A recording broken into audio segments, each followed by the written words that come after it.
Shalom from Temple Concord.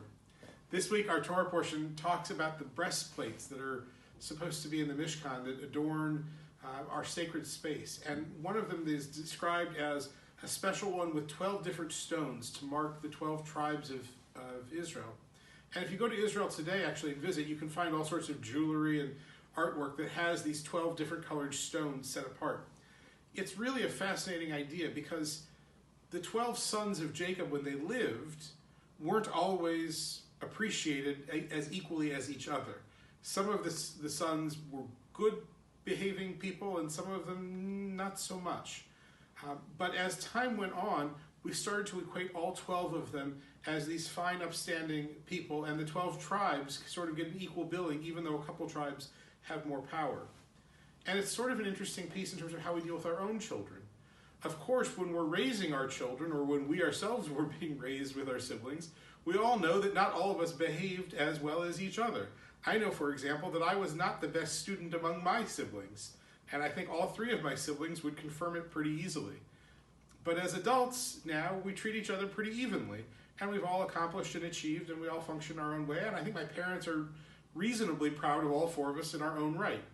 So my parents have figured out that the four of us become sort of four gemstones for them, even though growing up we certainly weren't all gems. And if you look around in our kids' room, this is our babysitting room, this is the place where we need to remember that lesson the most. Because it's at the age when we have young children when the problem seems to get at us the most and gnaw at us the most. And we have to remember that this is temporary. Because the time is going to come when we're going to see each of our children for the gem that they are and forget about the little challenges here and there. And so to look at the Torah portion this Shabbat and see how these 12 gemstones stand together, I think for us is a great reminder of how we should work to see our children, not with the little problems and the flaws, but rather with the sparkle that each of them provides and the goodness that each of them adds to the world. Our Shabbat services Friday evening will be at 6 o'clock.